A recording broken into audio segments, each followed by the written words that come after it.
Les Maranes, ce sont ces juifs de la péninsule ibérique, faussement convertis au catholicisme. Les films de James Bond, on va dire pourquoi je parle de James Bond. 007. Vous n'avez jamais posé la question, mais pourquoi 007? Pourquoi pas 008? Pourquoi 0010 ou 00250? Dans les synagogues, les samedis jours de fête, vous avez une prière pour la République française. La mère de Nicolas Sarkozy est d'origine salonique. Bon, Poutine veut une gouvernance mondiale, il veut des unions régionales, et il veut, et d'ailleurs c'est très intéressant dans son discours de Valdai, il dit il vaut mieux des règles communes, même contraignantes, que pas de règles du tout. En fait, on vit la guerre de 14, ou enfin les prémices de la guerre de 14, mais simplement avec de la technique en plus et Internet en plus. Et l'échelle peut être plus grande. Bonsoir, bienvenue sur la libre antenne. Après ce long silence, on est heureux de vous retrouver. Hein. Toute l'équipe est là, au rendez-vous. Hein. Après, voilà, les métanautes aussi, vous êtes là, vous avez attendu ce moment depuis longtemps. Et nous aussi, on est super contents de vous retrouver. Et en plus, ce soir, on est avec nous Pierre Hillard. Bonsoir Pierre. Bonsoir. Donc on est ça, vous voyez, un retour en grande pompe, hein, évidemment. Bonjour à la régie, hein. Il y a Steph, il y a Mika, il y a Alain, il y a tous les métanautes connectés, là je vois, il y a les modératrolls, tout le monde est réuni, la révolte aussi, Papatroll, ça, Jieris, ça c'est qui sont au garde à vous. Et après, voilà, Lyon Part, Mistagab, le Buralis, Ganondorf, Goz, Jérémia, Paul Smith, Mounsou, voilà, je crois bien qu'il y a ces filles qui traînent dans le coin, qu'il y a Vida, il y a Pierrot, il y a Opossum, voilà, il y a tout le monde. Voilà, donc vous êtes tous heureux, je sais, vous aussi, de retrouver la libre antenne. Nous aussi, on est contents. Et en plus, ce soir, c'est un sujet particulier. Alors là, je montre tout de suite l'histoire secrète de l'oligarchie anglo-américaine. Alors, vous, Pierre Hillard, vous êtes l'exégète, hein, je veux dire, quand même, en la matière, et particulièrement sur toute cette problématique de la mondialisation. Enfin, je dis mondialisation, mais c'est pas vrai. Il faut dire mondialisme. Oui. Parce que vous dites bien toujours, il y a une différence entre la mondialisation et le mondialisme, qui est une idéologie, alors que l'autre est... simplement des échanges, voilà, qui ont toujours existé. Voilà. L'Empire romain, Mare Nostrum, c'était des échanges en bateau, à pied, à cheval. Et aujourd'hui, c'est Internet. Ça va plus vite. Ça va plus vite, voilà. Mais le mondialisme, ça, c'est différent. Le mondialisme... C'est une idéologie, et certaines personnes disent même que c'est un messianisme. Mais ça, on en parlera. Eh ben, justement, on va pouvoir... Certains disent ça. Hein. Certains disent ça. Ouais. On va pouvoir, justement, rentrer dans le sujet. Alors, justement, vous avez préfacé cet ouvrage, donc, de Carroll Quigley. Oui. Donc... qui est un auteur, mais qui est né en 1910, mort en 1977, mais dont le livre est sorti après la mort. Oui. C'est un livre post-mortem. Oui, c'est curieux. Disons que si on veut définir Carroll Quigley, d'abord c'est un professeur d'université américain, il était professeur à Georgetown, je crois, et un grand spécialiste du monde anglo-saxon.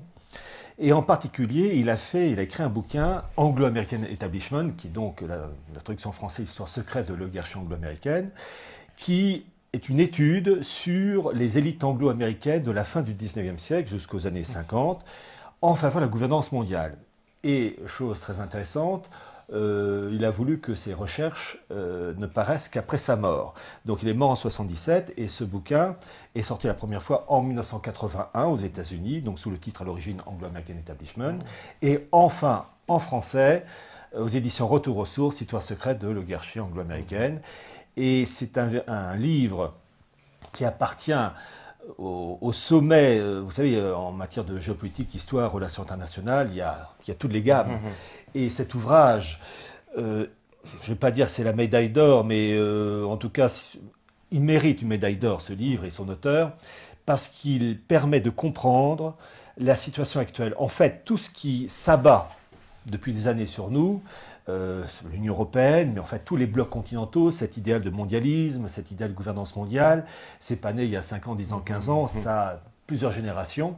Et le travail de Carroll Quigley est absolument extraordinaire parce qu'il évoque, à partir de pièces d'archives inédites, les origines profondes, les racines des mots, M-A-U-X, qui s'abattent sur nous. Donc on a vraiment une généalogie, les ancêtres du mondialisme, Et par exemple, un exemple tout bête, le fameux marché transatlantique qui a surgi brutalement en février 2013, enfin officiellement brutalement, lors d'une déclaration d'Obama à la Chambre, enfin au Congrès des États-Unis, eh bien, Carol Quigley raconte que la chose avait été déjà préparée en 1939 avec Clarence Streit, avec son livre Union Now, l'Union maintenant, pour une union fédérale des démocraties de l'Atlantique Nord, c'était le sous-titre de son livre. Mais ce Clarence Streit était très lié aux élites anglaises et aux élites américaines, politiques, économiques, militaires. Ne serait-ce que par exemple dans le cas des Américains, Clarence Streit était lié à Roosevelt, il était lié à William Donovan, qui allait devenir durant la Seconde Guerre mondiale le patron de l'OSS, qui plus tard est devenu CIA. Donc vous voyez des gens modestes. Oui, tout à fait. Donc déjà, on voit, il y a toujours... Alors c'est ça qui est assez fascinant, c'est de voir toujours les liens qui existent et qu'il y a une espèce de logique, qui ces gens-là ont une espèce de... Ça suit bien un agenda précis, quoi. J'avoue que j'ai toujours aimé chez ces peuples anglo-saxons germaniques le côté méthodique. Oui. Lorsqu'on a saisi leur méthode, il n'y a plus qu'à dérouler. C'est beaucoup plus dur quand il s'agit de pays latins ou de pays slaves. Ils ont leur qualité, mais les Allemands ou les Anglo-Saxons, enfin ce sont des cousins, c'est ça qui d'ailleurs est difficilement compréhensible pour nous Français, pour la plupart des Français, c'est le côté prévoyance, non pas 6 mois, non pas 1 an, mais des dizaines et des dizaines et des dizaines d'années. Un exemple, lorsque Carol Quigley parle de l'Empire britannique, cet empire britannique, donc c'était une partie de l'Afrique, c'était le Canada, c'était l'Inde, la reine Victoria qui a été impératrice des Indes, empire britannique qui couvrait plus de 30 millions de kilomètres carrés, et cet empire britannique, à un moment donné, plus exactement en 1948, s'est appelé Commonwealth of Nations, enfin des nations. Eh bien, cette mutation a été décidée par ces élites anglaises. Alors, Carol Quigley cite des dizaines et des dizaines de noms. Bon, il y avait Cecil Rhodes, mais il y avait aussi Alfred Milner, il y avait Robert Brand, etc. Et il y avait aussi Lionel Curtis. Eh bien, l'idée de Commonwealth était déjà évoquée au temps de l'Empire britannique en 1887.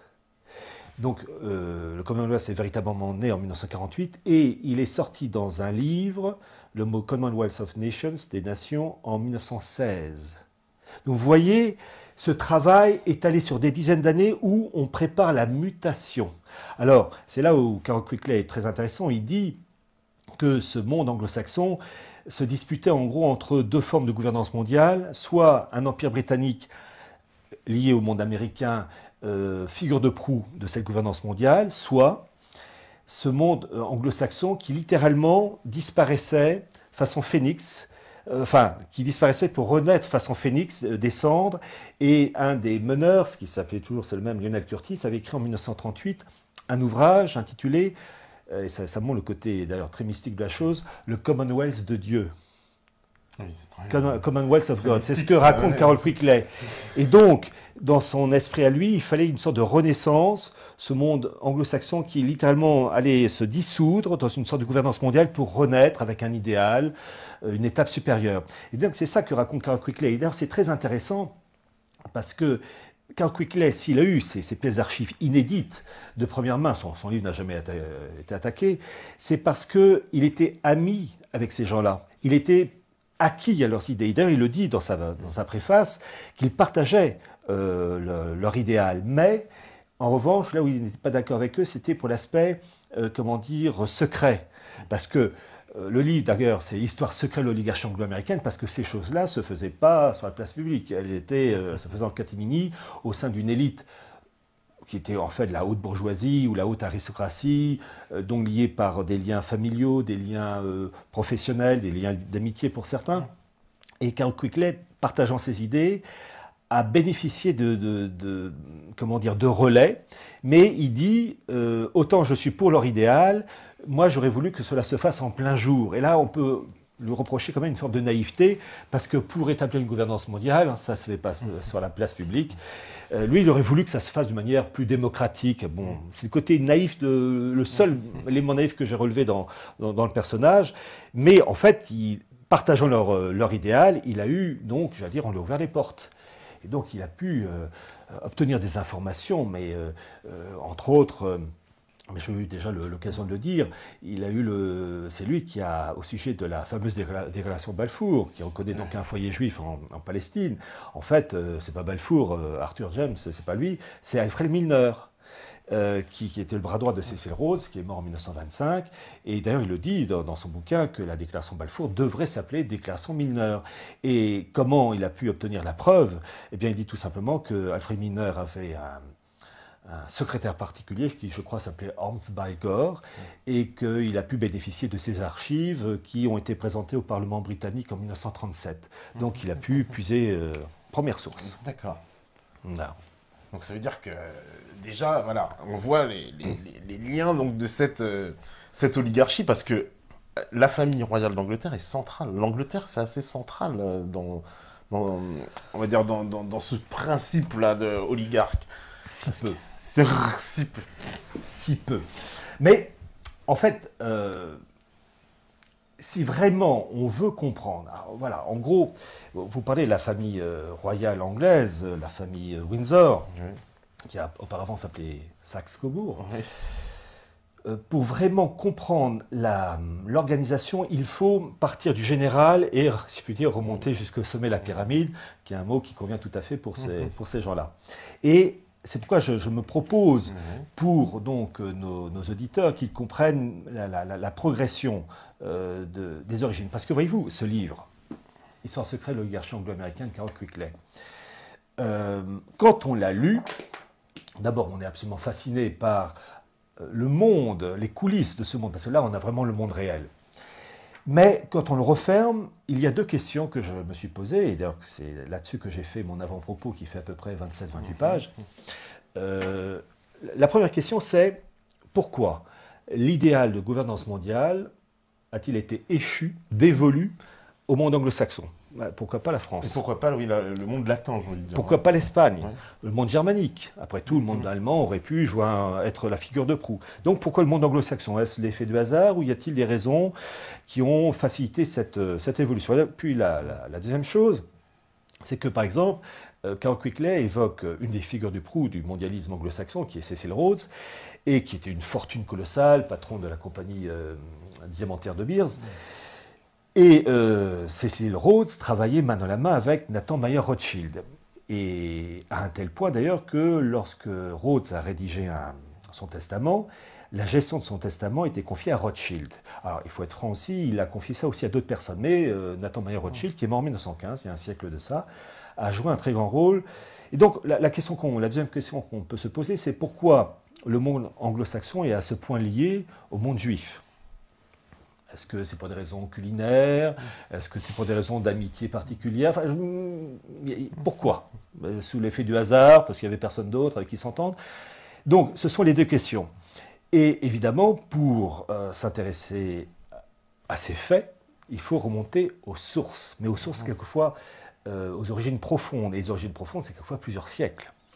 Et c'est pourquoi, pour cette présentation de ce bouquin de Carroll Quigley, qui vraiment, j'insiste pour ceux qui nous écoutent, ce livre-là est au top, et un des livres indispensables à avoir. Vous avez à avoir l'Ancien Testament, le Nouveau Testament, vous allez avoir quelques écrits des papes, quelques livres de rabbins. Je lis par exemple le bouquin de Elie Ben Amozeg qui permet de comprendre, ça j'en parlerai, le modèle imposé par la synagogue pour régenter comment dire, le monde face aux gentils, c'est-à-dire les non-juifs. Il y a des bouquins clés. Et dans le domaine des relations internationales et du monde anglo-saxon, c'est le bouquin de Quigley, Histoire secrète de l'oligarchie anglo-américaine. Il y a des ouvrages clés. Et puis le bouquin d'Anthony Sutton, évidemment, Conséquences politiques de Jacques Mainville, ça va de soi, il y a des ouvrages incontournables. Et donc, pour comprendre cela, il faut, et c'est le premier point, si vous voulez, de cette présentation, que j'ai un peu subdivisé en 6 points. Le premier point, c'est que j'ai intitulé « Angleterre et France, tradition étatique ancienne ». Alors, la France, il y a 2 dates à retenir. 496, le baptême de Clovis, qui est vraiment la naissance de l'âme française. L'âme française, c'est-à-dire une alliance entre l'autorité politique du rude roi franc Clovis, avec l'Église, avec le soutien de la femme de Clovis, Sainte Clotilde. Et donc on a la naissance de la France catholique, monarchique, et il faut toujours rappeler que c'est Clovis qui a décidé que Paris serait capitale de la France. Donc on a déjà l'embryon d'une France qui se met en place. Et vous avez les Mérovingiens et les Carolingiens, mais l'autorité politique française se fixe véritablement avec Hugues Capet 987, et d'Hugues Capet, vous allez avoir donc tous les rois de France qui ont fait la France jusqu'à Louis XVI, 21 janvier 1793. Bon. L'Angleterre a aussi une tradition étatique solide. Alors vous avez eu des invasions vikings, vous avez eu des batailles entre différentes tribus, mais la date qu'il faut retenir dans le monde anglais, c'est la bataille de 1066 avec Guillaume le Conquérant, qui venant de sa Normandie, descendant de vikings, arrive en Angleterre et impose ses vues. Et il faut vraiment comprendre, c'est ça qui m'a toujours frappé en histoire, c'est qu'il y a des phénomènes actuels qui ne peuvent être compris qu'en remontant des siècles en arrière. Et dans le cas anglais, Guillaume le Conquérant est absolument capital, son action est capitale parce qu'il établit un lien entre le monde anglais qu'il soumet, suite à la bataille d'Hastings de 1066, et puis les possessions normandes. Donc la Manche est, entre guillemets, un lac, entre guillemets, anglais, entre guillemets.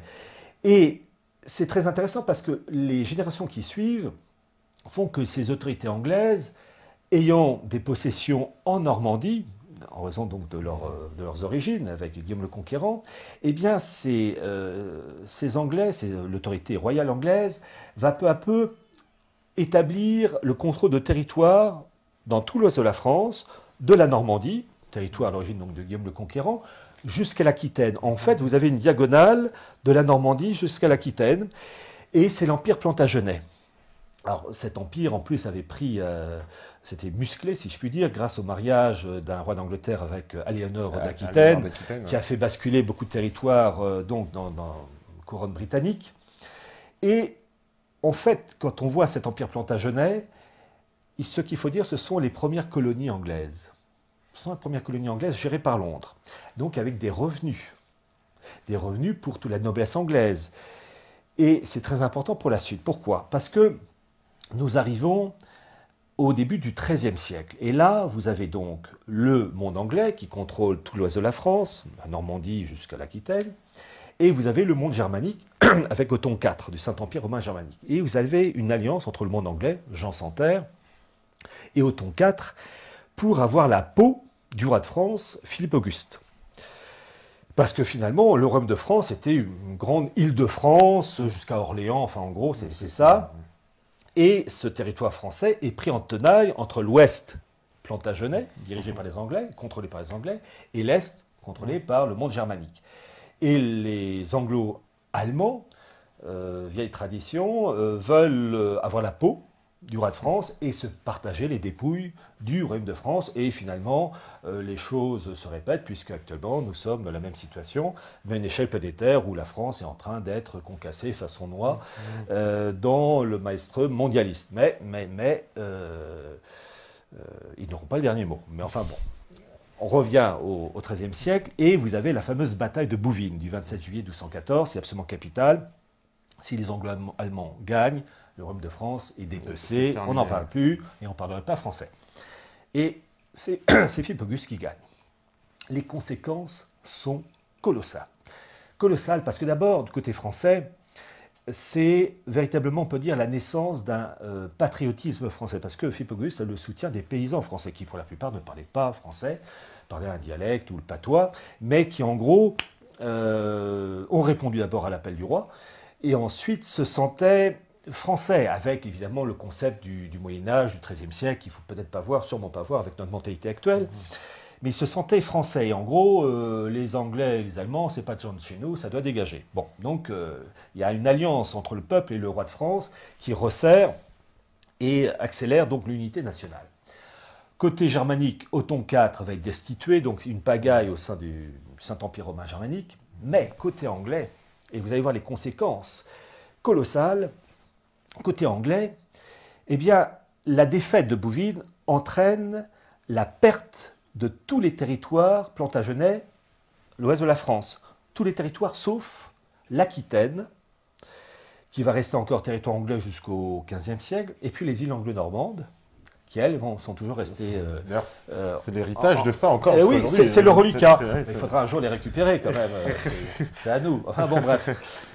Bon, ça viendra. Et donc, Philippe Auguste récupère donc tous ces territoires plantagenets, toutes ces colonies anglaises, sauf donc l'Aquitaine, qui redeviendra française un peu plus tard, puis les îles anglo-normandes, ça on attend toujours. Bon. C'est une catastrophe pour les élites aristocratiques et marchandes anglaises, parce qu'il n'y a plus de revenus. Il n'y a plus ces revenus. Les colonies anglaises de l'Europe, de la France de l'Ouest, ça y est, ce sont des sources qui se sont taries.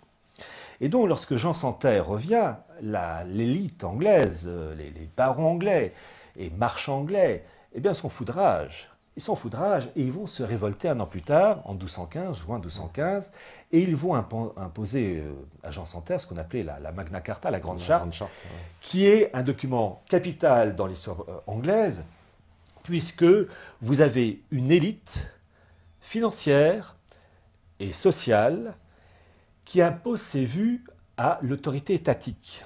Et c'est ce que je raconte dans l'avant-propos du bouquin de Quickley, les descriptions que fait cet universitaire de ces élites anglo-saxonnes, eh bien, ces caractéristiques doivent leurs origines à cette révolte de 1215. C'est-à-dire que finalement, les élites anglaises qu'on connaît aujourd'hui, elles doivent leur existence à l'émergence de ces élites anglaises de 1215, qui existaient avant, mais qui ont vraiment imposé leur vue en 1215 face au roi Jean Santerre, et qui imposent au malheureux roi des exigences très modernes. Alors, d'abord, lever des impôts, c'est-à-dire venir de la guerre, par le roi d'Angleterre, désormais, il faut l'assentiment de ces barons anglais. Tu veux augmenter les impôts? D'accord, si on veut. Donc vous voyez déjà, l'autorité royale anglaise est bridée, chose que les rois de France n'ont pas connue. Ou plus exactement, il n'y avait pas, le roi de France devait discuter, mais il n'y avait pas un groupe de pression capable d'imposer, comme c'était le cas dans le cas anglais. Donc, lever des impôts avec l'accord des barons anglais, chose très intéressante. Londres, constituée de différentes communes, et parmi ces communes, il y en avait une qui a été appelée à jouer un très grand rôle, qui s'appelait la City. La City, une des communes de Londres, avait un maire. Avant 1215, ce maire ne pouvait être élu qu'avec l'accord du roi. Donc le roi avait un droit de regard et le dernier mot. Après 1215, le maire de la City est élu uniquement par les habitants de la commune de la City. C'est-à-dire que le roi d'Angleterre n'a plus de droit de regard.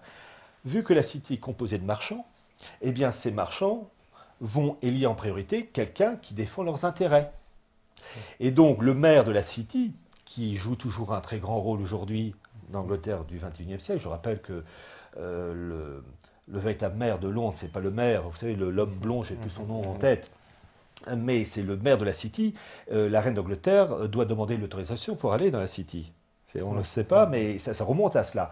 Et le maire de la City, donc finalement, est un agent du système financier et commercial qui est élu par ses pairs. Donc on a vraiment l'instauration d'une élite économique, sociale, qui s'enracine et qui s'organise comme un État dans l'État.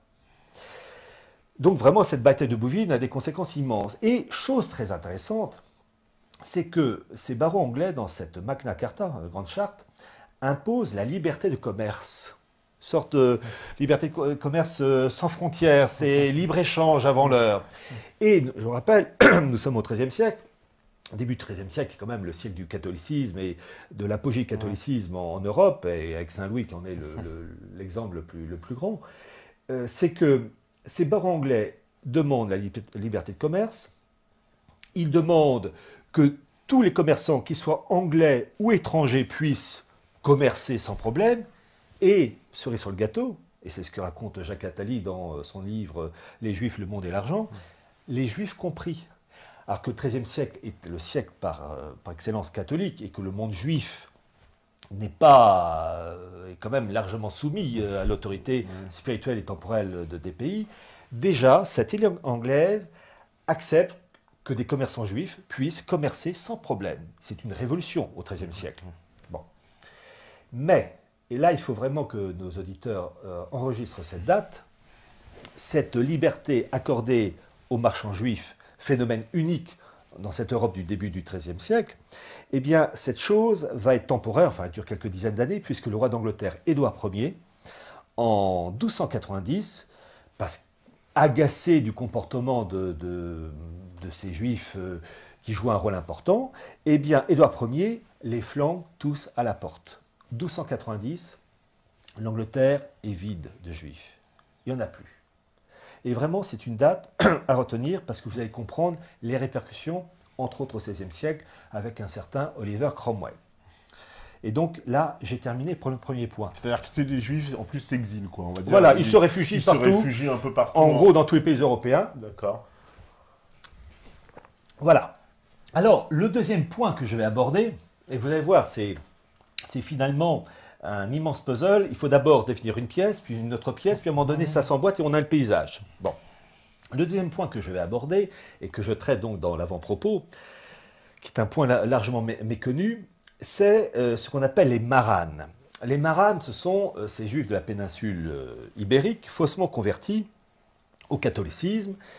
Et alors, il y a eu tous les cas de figure, enfin, il y a eu deux points essentiels. Vous avez de ces juifs faussement convertis, mais qui l'ont fait de leur plein gré, pour des raisons, je vais dire, de cynisme, pour s'intégrer dans le système et jouir du système, mais de conserver en leur fort intérieur leur idéal juif. Bon. Et puis à ceux, et il faut le dire aussi, qui ont été contraints par la force par les autorités de l'Église d'Espagne, Portugal, et ce fut une grosse erreur, chose d'ailleurs qui était interdite et proscrite par Rome, qui ne voulait pas de conversion forcée, parce que les dirigeants, enfin les papes de l'époque disaient avec raison que d'abord on ne convertit pas de force, et que deuxièmement, le fait qu'il y ait des conversions forcées fait que, vu que ces gens-là resteront juifs dans leur cœur et dans leur esprit, on ne pourra plus faire la distinction entre les vrais et puis ceux qui jouent double jeu. Donc, ça va se retourner contre nous. Et par conséquent, donc, les autorités romaines, l'Église romaine, condamnaient ce genre de méthode. Et malheureusement, des membres du clergé ont commis cette faute de favoriser des conversions forcées. Alors, ces maranes ont joué un rôle immense dans l'histoire européenne, ou bien le pourtour méditerranéen, entre autres avec l'Empire ottoman.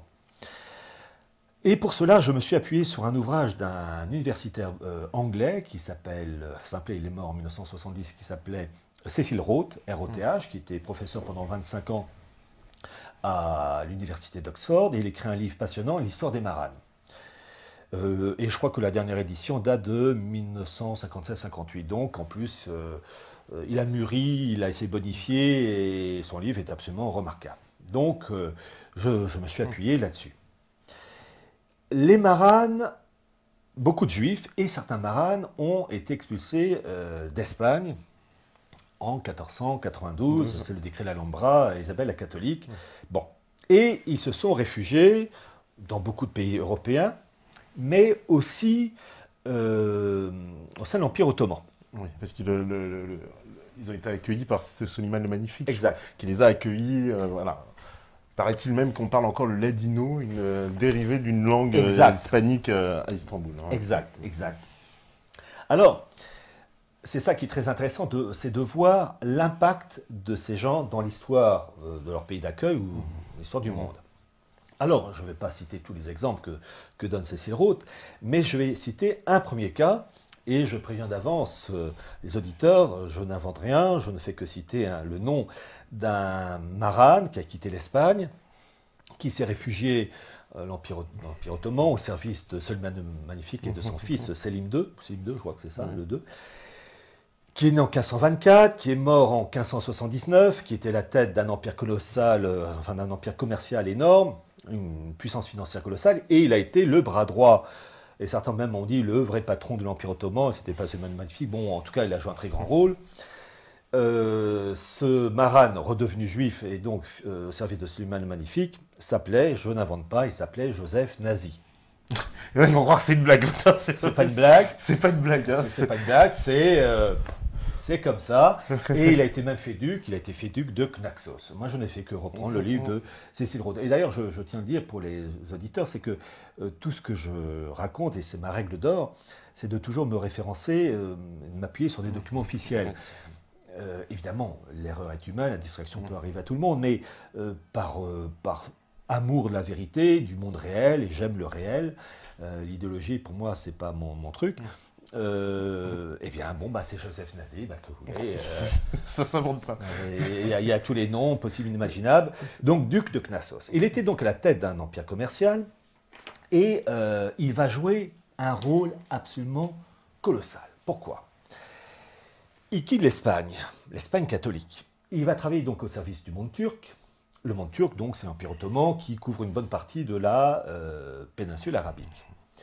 Et ce Joseph Nazi va jouer un rôle immense dans l'indépendance des Pays-Bas. Les Pays-Bas, à l'origine, c'était une province espagnole. L'Empire espagnol, c'était l'Amérique du Sud, mais aussi... fameuse province unie. Voilà. Et ces provinces unies, enfin, je veux dire les Pays-Bas pour raison, mais provinces unies, mais Pays-Bas, donc, acquièrent leur début d'indépendance en janvier 1579, c'est le fameux traité d'Utrecht. Et cette indépendance des Pays-Bas doit énormément à ce Joseph Nazi qui a financé les rébellions hollandaises face à l'occupant espagnol. Donc c'est quand même absolument incroyable de voir l'action de cet homme qui a réussi à casser une partie de l'Empire espagnol et, non des moindres, un territoire appelé à jouer un très grand rôle. Pourquoi? Parce que du fait des liens créés avec les personnes donc, qui avaient joué un rôle en faveur de l'indépendance des Pays-Bas, provinces unies, eh bien, vous avez énormément de Maranes et de Juifs qui se sont installés ensuite aux Pays-Bas.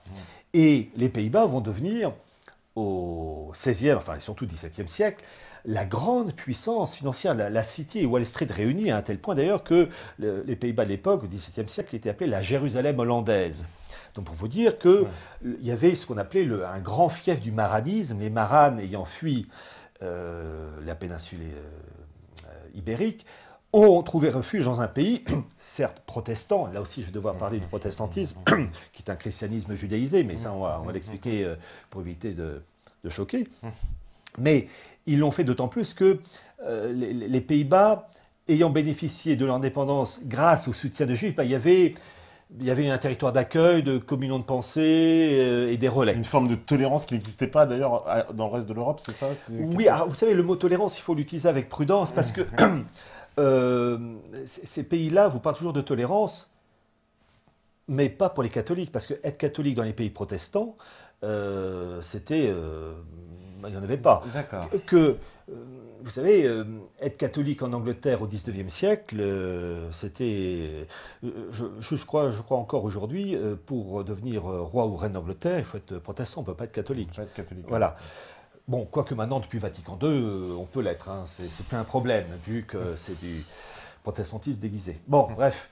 Donc, pour dire l'action de cet homme, Joseph Nazi, qui a permis et qui a lancé finalement la grande puissance marane et qui a permis la création de la Jérusalem hollandaise, cette City Wall Street avant l'heure. Et je rappelle qu'au XIXe siècle, les Pays-Bas sont une superpuissance, entre autres, la ville américaine qui s'appelait, enfin New York à l'époque s'appelait Nouvelle-Amsterdam. Donc on voit l'aura de ce pays qui était littéralement nourri par la finance marane. Donc l'importance de Joseph Nazi. Et deuxième élément très important, c'est que Joseph Nazi était, duc de Knaxos, était favorable à une immigration juive en Palestine. Et avec l'accord du pouvoir ottoman, il va favoriser un peuplement juif du côté de Tibériade et de Safed. Et d'ailleurs, il aura même un surnom, Joseph Nazi, on va l'appeler le seigneur de Tibériade. Et donc, il va favoriser un peuplement juif dans cette zone-là. Et c'est pourquoi il est possible de dire que le véritable ancêtre du sionisme, ce n'est pas Théodore Herzl, mais c'est Nazi. Voilà. Joseph Nazi. Joseph Nazi. Précisons, parce que... C'est Joseph Nazi, mais je fais que reprendre. Hein. C'est véritablement ça du sionnisme, c'est Joseph Nazi. Bah oui, c'est pas de... Théodore Herzl n'a fait que reprendre. D'accord. Voilà. Non, mais l'émission va pas être arrêtée. Non, pas du tout, bien au contraire. Alors, j'ai cité Joseph Nazi, donc a joué un rôle immense, que ce soit au sein de l'Empire ottoman, à l'égard des Pays-Bas, enfin Provinces-Unies, et puis à l'égard de la Palestine. Je rappelle cette chose très intéressante, ce peuplement juif côté Tibériade aussi de Safed. Et Safed, on en parlera tout à l'heure, était un très grand lieu de la Kabbale, avec Isaac Luria, Moshe Cordovero, etc. La Kabbale, ça j'en parlerai, qui veut dire transmission, enfin bon, on en parlera tout à l'heure. Le problème c'est que tout ça c'est imbriqué, donc il faut passer pièce après pièce. Et un deuxième Maran que je vais citer, alors là, il y a un nom beaucoup plus, passe-partout, qui s'appelait Hector Núñez. Et lui, j'ai dit que les populations juives avaient été expulsées d'Angleterre en 1290. Donc, il n'y avait plus de peuplement juif. Mais il y avait ce qu'on peut appeler des représentations commerciales, non pas véritablement un peuplement juif, mais des représentations commerciales à Londres. Et à ce sujet, Cecil Rhodes estime qu'il y avait au XVIe siècle environ une centaine de maranes à la City de Londres, qui étaient en fait des représentations commerciales, comme aujourd'hui, vous avez des représentants de Boeing en France. Ce n'est pas un peuplement américain, mais c'est simplement quelques personnes qui représentent, et d'ailleurs ces maranes qui vivaient à Londres étaient pour la plupart des représentants de la puissance marane juive de la Jérusalem hollandaise et des Pays-Bas. Bon. Et ce Hector Núñez donc appartenait à ces quelques maranes qui vivaient à la City de Londres, et il bénéficiait, pour ses affaires, pour la péninsule ibérique, les Antilles, etc., il bénéficiait d'agents commerciaux. Mais ces agents commerciaux, et ça n'a pas changé, c'est toujours vrai aujourd'hui en 2015, étaient aussi des espions. Et ce Hector Núñez était très ami avec deux ministres d'Élisabeth Ier. Élisabeth Ier, qui est morte en 1602, était la fille d'Henri VIII. Henri VIII, qui est mort en 1547, qui lui a vraiment posé l'anglicanisme, qui a fait que l'Angleterre a plongé dans le protestantisme. Et vous allez voir les liens en plus avec les maranes. Et donc, ce Hector Núñez, très ami avec deux ministres de la reine Élisabeth Ier, qui s'appelaient les deux ministres Burleigh et Walsingham, ce Núñez, bénéficiant de ces relais, avait un de ses agents présent à Lisbonne en 487-488. 488, c'est l'année de la politique espagnole avec l'invincible Armada. La flotte espagnole était présente à Lisbonne, dans le port de Lisbonne, et se préparait, s'organisait pour ensuite se diriger plein nord pour attaquer par surprise le jeune royaume protestant d'Élisabeth Ier, c'est Philippe II d'Espagne, qui voulait détruire l'hérésie protestante. Et l'Espagne, superpuissance de l'époque, avait de grandes chances de gagner.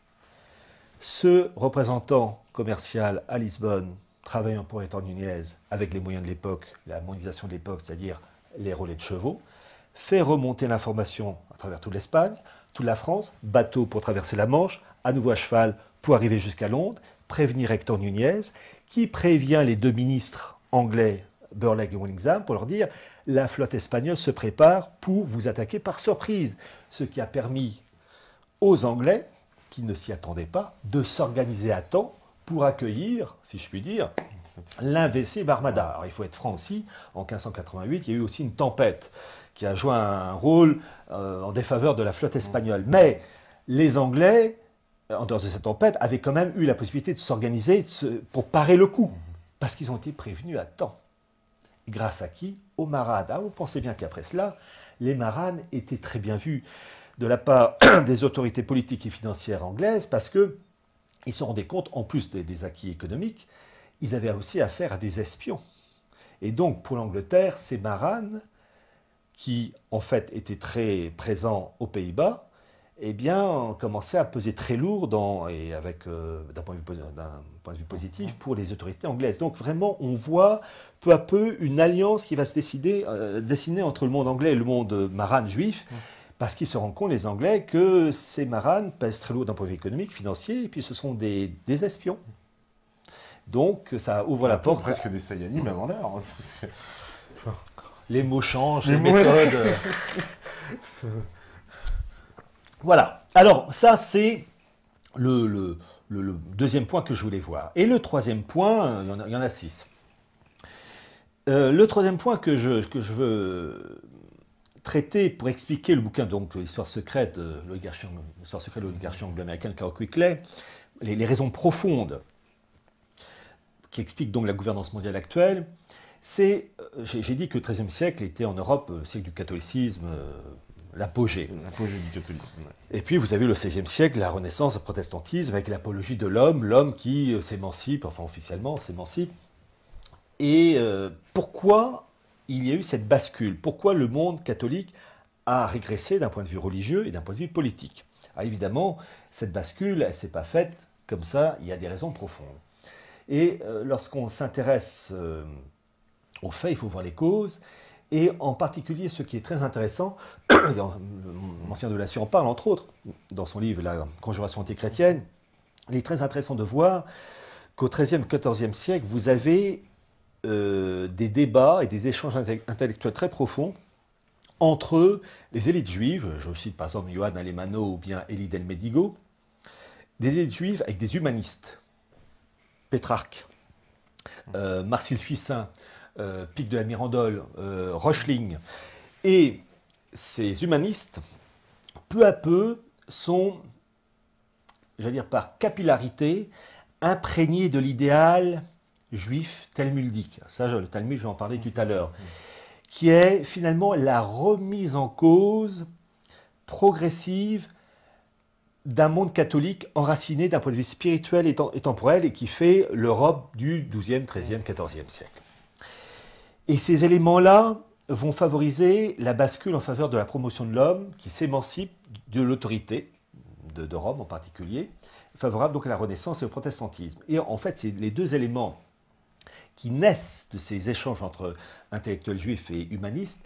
Les deux éléments qu'il faut retenir, c'est le premier, c'est le nominalisme, et le deuxième, le naturalisme. Alors, le nominalisme, qu'on retrouve dans l'idéologie maçonnique, c'est il n'y a pas de vérité éternelle. Tout est évolutif. Alors que l'esprit catholique de l'époque, et c'est toujours vrai aujourd'hui, enfin, je ne parle pas de Vatican II évidemment, mais dans la tradition de l'Église, il y a, comment dire, des vérités qui ne bougent pas. Bon. Dans le naturalisme, et ça c'est vraiment une caractéristique profonde qui va marquer toutes ces élites humanistes, Pic de la Mirandole, etc., il y a le rejet de plus en plus fort de toute transcendance, de toute révélation. Entre autres que le Christ est né fils de Dieu et le fils de Dieu incarné, mort et ressuscité.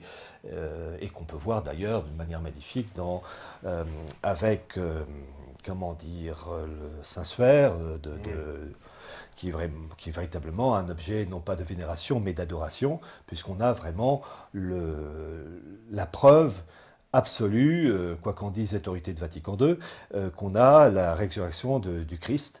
Et d'ailleurs, à cela, il faudrait voir les travaux, les magnifiques travaux de Arnaud Lipinski. Lipinski, qu'on risque d'accueillir ici, c'est en train de... Mais oui, alors, ça, je tombe des nues. Vous voulez inviter Arnaud Lipinski? Tout à fait. Non, c'est pas vrai. Si, si. Bah, c'est une bonne idée, j'y pensais pas. Et je m'étais dit que finalement, ce serait pas bête d'inviter parce que je crois qu'il connaît très bien le sujet. Ouais, c'est le spécialiste. Et si vous pouviez faire ça avant le 19 juin.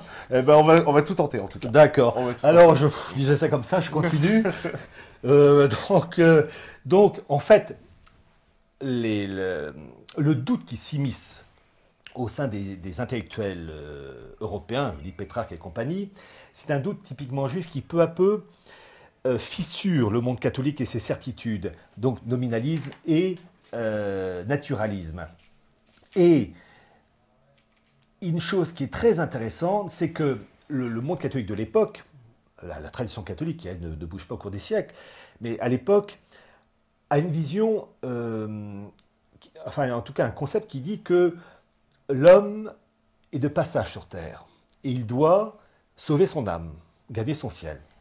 Et toutes les structures religieuses et politiques de l'époque, 12e, 13e, 14e, sont faites de telle manière que tout doit être fait pour permettre de sauver son âme. Et du fait de cette influence entre les intellectuels juifs très nourris de la Kabbale et de ces humanistes, eh bien peu à peu, il y a l'amour des biens de ce monde, du matériel, de l'argent. Finalement, l'homme peut s'épanouir et être quelqu'un de bien avec le fric, la réussite matérielle. Alors, attention, qu'on cherche à réussir sa vie professionnelle, c'est évidemment une chose qui est tout à fait honorable. Mais quand ça devient l'alpha et l'oméga, là, c'est le matérialisme à combattre. Et c'est cet esprit-là qui peu à peu s'immisce dans les esprits, dans les mentalités de l'époque, où finalement, les biens de ce monde commencent à devenir la référence absolue. Et pour cela, eh bien, j'ai pris une référence très intéressante d'un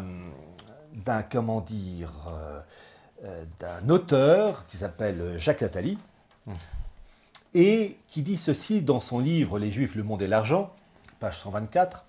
Je cite Jacques Attali. « Dans ce monde brutal, régi par les rapports de force, la monnaie apparaît peu à peu comme une forme supérieure d'organisation des relations humaines, permettant de régler sans violence tous les conflits, y compris d'ordre religieux. » En fait, tout se paie. Hein. Bon. Les auteurs du Talmud, c'est un sort de code juridique, mais ça je parlerai tout à l'heure. Les auteurs du Talmud, pour la plupart marchands eux-mêmes, sont souvent des experts en économie. Mais la richesse n'est pas une récompense, c'est une charge. Le riche n'a pas à s'excuser de l'être. Il doit seulement prendre une plus grande part de responsabilité dans la gestion du monde.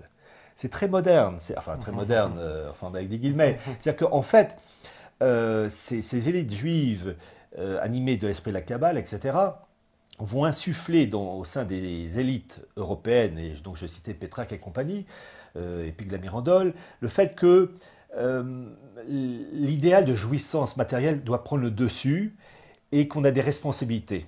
Bon. Et pendant que je parle, j'ai oublié, et quand même je tiens à le faire, je reviens très rapidement sur le point précédent quand je parlais des maranes, une citation de Cécile Rhodes au sujet de ses fausses conversions au catholicisme. Donc c'est très rapide au sujet des maranes, donc de ce livre Histoire des maranes, page 25, où il dit ceci au sujet de leur fausse conversion. En apparence, ils étaient chrétiens. Ils faisaient baptiser leurs enfants à l'église, mais de retour chez eux, ils s'empressaient d'effacer les traces de cérémonie. Derrière cette imposture, ils restaient ce qu'ils étaient. Leur mauvaise foi à l'égard des dogmes de l'église était notoire et pas toujours camouflée. Pour la race, la croyance et la pratique générale, ils restaient ce qu'ils avaient été avant leur conversion, juifs en tout point sauf pour le nom et chrétiens en rien sauf dans la forme. C'est très bien écrit et très bien traduit. Et d'ailleurs, à ce sujet, il est très intéressant de voir, et après je vais reprendre l'ami Attali, que Cécile Rhodes, dans son bouquin Sur des maranes, donc la dernière édition date de 57-58, cite la communauté marane des îles Baléares de la deuxième moitié du XVIIe siècle, dont son patron était, son patron s'appelait Raphaël Valls. C'est très intéressant de voir qu'il y a des noms comme ça qui ressortent et qui, ma foi, bon, c'est page 87 du livre pour ceux qui voudraient vérifier. Voilà.